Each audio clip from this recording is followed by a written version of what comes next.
Hello friends, today we are going to discuss establishment of Indian democracy. सबसे पहले question आता है कि what is constitution. It's a fundamental legal document on the basis of which government of any country it run. मतलब एक document जिसके according पूरी country चलती है, that document is called constitution. फिर पेपर में क्वेश्चन आता है कि कॉन्स्टिट्यूशन बनने को टाइम कितना लगा अपना। Almost 3 years। हमने ऐसे नहीं बोलना है, प्रॉपर है 2 years 11 months 18 days। मतलब 3 सालों में 12 डेज कम थे। मतलब 2 years 11 months और 18 डेज, 30 डेज लगते फिर तो 3 years पूरे हो जाने थे, 18 डेज लगे हैं। ठीक है। फिर कॉन्स्टिट्यूशन बनाने के लिए सबसे पहले क्या हो गया था कि एक फर्स्ट टाइम डिमांड रेज हुई थी कांग्रेस में। तो पेपर में क्वेश्चन था कि डिमांड रेज कब हुई थी। फर्स्ट टाइम 1935 में हुई थी कि अपना कॉन्स्टिट्यूशन होना चाहिए करके। ब्रिटिश गवर्नमेंट ने डिमांड को एक्सेप्ट कर लिया 1940 में कि ठीक है बना रहा हूँ कॉन्स्टिट्यूशन, हमें क्या है। तो इसलिए फिर क्या है कि इलेक्शन करवाए, कुछ बंदों का ग्रुप बनाया। तो जो the group of people who have to make the constitution, that group was called constituent assembly. तो उसके इलेक्शंस हुए थे डिफरेंट डिफरेंट कि असेंबली में कौन कौन से लोग होंगे करके। ठीक है। तो इलेक्शन कब हुए, तो ये 1946 में इलेक्शन हुए थे करके। फिर उसके बाद क्या है कि the total number of constituent assembly member कितने मेंबर थे 389। उसमें 93 were the representative from Indian states और 292 मेंबर्स क्या थे, they were from the British provinces of British India. 4 were the chief commissioners. Generally paper में बहुत बार पेपर में क्वेश्चन आता है कि who is the chairman of constituent assembly. जो सारी असेंबली थी उसका चेयरमैन कौन था, डॉक्टर राजेंद्र प्रसाद। और फिर क्या है कि जो एक है कि chairman of the drafting committee, तो वो हम कह रहे हैं बी आर अम्बेडकर। तो ये बहुत बार बच्चे कंफ्यूज होते हैं। ठीक है। राजेंद्र प्रसाद और अम्बेडकर के बीच में। तो आप माइंड में रखना कि अगर कॉन्स्टिट्यूएंट असेंबली का चेयरमैन आएगा तो हमने कहा है डॉक्टर राजेंद्र प्रसाद। और अगर ड्राफ्टिंग कमेटी वर्ड यूज होगा ड्राफ्टिंग कमेटी, तो हमने कहा बी आर अम्बेडकर। तो this is very very important question, दो में से पेपर में एक आने ही आना है। फिर आ गया कि ऑन June 3 1947, ठीक है, डेक्लेरेशन ऑफ डिवीजन किसने किया था, as per the Lord Mountbatten plan. तो मेंबर्स उसके बाद डेक्लेरेशन के बाद क्या डिवीजन हो गई थी कॉन्स्टिट्यूंट असेंबली की। आधे पाकिस्तान में बंदे चले गए, आधे इंडिया में रह गए। तो इंडिया में कितने बंदे रह गए थे, 299 मेंबर थे कॉन्स्टिट्यूंट असेंबली के आफ्टर पार्टीशन। फिर एक क्वेश्चन है जो बहुत कंफ्यूजिंग है कि अपना जो कॉन्स्टिट्यूशन है वो अडॉप्ट बन के तैयार कब हो गया था। ये बन के तैयार हो गया था जी 26 नवंबर 1949। और फिर इनफोर्स कब हुआ, when it came into force, लागू कब हुआ करके। तो ये 2 मंथ्स के बाद, नवंबर के 26 नवंबर के बाद आएगा 26 दिसंबर 1 मंथ, 26 जनवरी 2 मंथ्स। ठीक है। तो इट मीन्स कॉन्स्टिट्यूशन हमारा इनफोर्स हुआ है 26 जनवरी 1950। तो 2 मंथ्स के बाद फिर कॉन्स्टिट्यूशन हमारा स्टार्ट हुआ है। तो अगर अडॉप्ट आ जाएगा तो when it was passed 26 November for 1949। और अगर आता है व्हेन इट वाज इन्फोर्स्ड, ठीक है, तो 26 जनवरी 1950। एंड फिर पेपर में एक बार क्वेश्चन आता है who is called as the chairman, is the father of the Indian constitution. तो वो अगर B R Ambedkar is known as the father of the Indian constitution. Important question है वाला।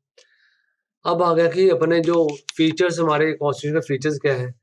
तो फीचर्स में आ गया हमारा कि फर्स्ट ऑफ ऑल कि जो इंडियन कॉन्स्टिट्यूशन स्टार्ट होता है वो प्रेम्बल से स्टार्ट होता है करके। तो अपना प्रेम्बल है क्या है। प्रेम्बल पेपर में आता है preamble is it part of constitution. तो हमने कहना है कि yes it is consider as a part of constitution. क्यों, क्योंकि अमेंडमेंट्स वगैरह इसमें भी होती है करके। प्रेम्बल होता क्या है, preamble declares India as a sovereign secular socialist democratic republic. Features आगे, फीचर्स में जो इंडियन कॉन्स्टिट्यूशन है वो रिटर्न है। ठीक है। कि और इसमें पावर डिवाइड डिवाइड क्यों है करके।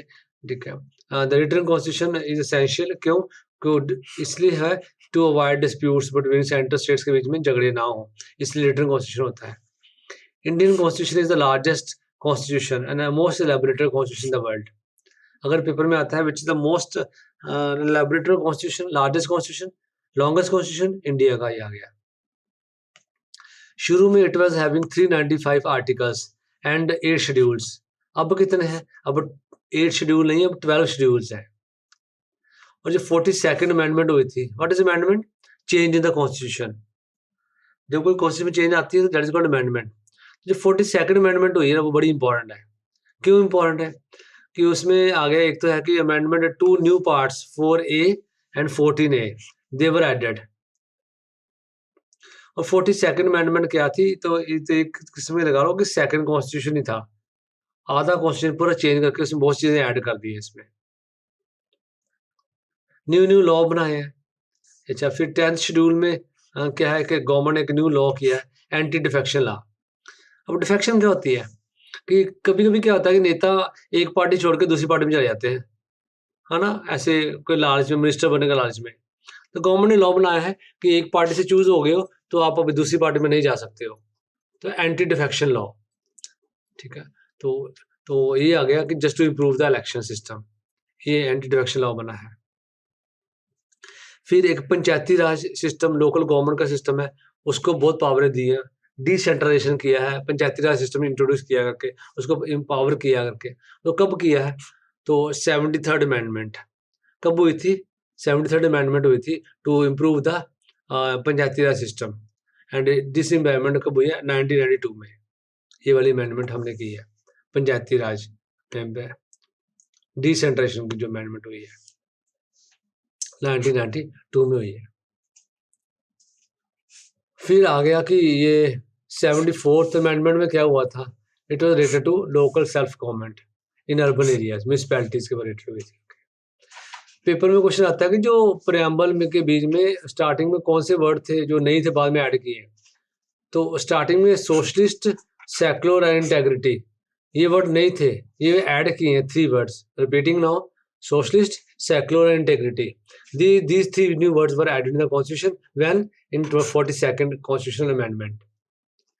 फिर हम लोगों ने क्या है कि जो कॉन्स्टिट्यूशन हमारा बनाया है वो डिफरेंट सोर्सेज से इंफॉर्मेशन ली हम लोगों ने। We have adopted different things from different constitutions. तो ये हमने लर्न करना है कि कौन कौन सी जगह से हमने कौन कौन सी चीज़ों को वहाँ पे अडॉप्ट किया करके। तो ये लर्न करने वाला है। तो ये 100% पेपर में कुछ एक आते आता है। तो पार्लियामेंट्री सिस्टम ने कहाँ से अडॉप्ट किया है? Britain. Fundamental rights USA. Supreme court USA. Judicial review कहाँ से लिया है? यूएसए में। Vice president USA. Federal Canada से लिया हमने। Directive principles Ireland. तो पेपर में ऐसे क्वेश्चन आएगा, from where we have adopted the system of directive principle state policy, तो आपने कहना आयरलैंड। अगर आएगा from where we have copied the system of fundamental duties, USSR. emergency powers, Germany. Law making procedure, Britain. Privileges of the parliament, Britain. Republic, France. What is republic? When the head of the country is chosen by the people, he is not hereditary. Okay? So that country is called a republic. India is a republic. Why? Because head is not hereditary. He is directly or indirectly chosen by the people. UK, England is not republic. Why? Because head is queen and is not chosen by the people. Conquered list system कहाँ से लिया? Australia से। Amendment कहाँ से लिया? South Africa. Rule of law British, UK. तो ये this is very very important. 15 ये है कि कौन कौन सी जगह हमने कहाँ से क्या क्या लिया है। This you have to learn. Indian constitution क्या है? रिजिड भी है, फ्लेक्सिबल भी है। मतलब रिजिड मतलब बड़ा स्ट्रिक्ट भी है, कुछ रूल्स बड़ी मुश्किल चेंज होते हैं। फ्लेक्सिबल मतलब कुछ रूल्स फटाफट चेंज हो जाते हैं। तो 3 टाइप ऑफ प्रोसीजर्स हैं हमारे कॉन्स्टिट्यूशन में। पहला आ गया बाय सिंपल मेजॉरिटी। तो जो सिंपल इजीली लॉ पास हो जाते हैं, फ्लेक्सिबल लॉज है, उसमें आर्टिकल 2, 3, 4 आ गया, इजीली पास हो जाता है। फिर थोड़ा सा ज़्यादा आ गया, approval of the majority of states along with the clear cut majority of both the houses with 2/3 majority of the present members of voting. In certain subjects, amendment of the constitution clearly majority दोनों house की majority चाहिए होती है।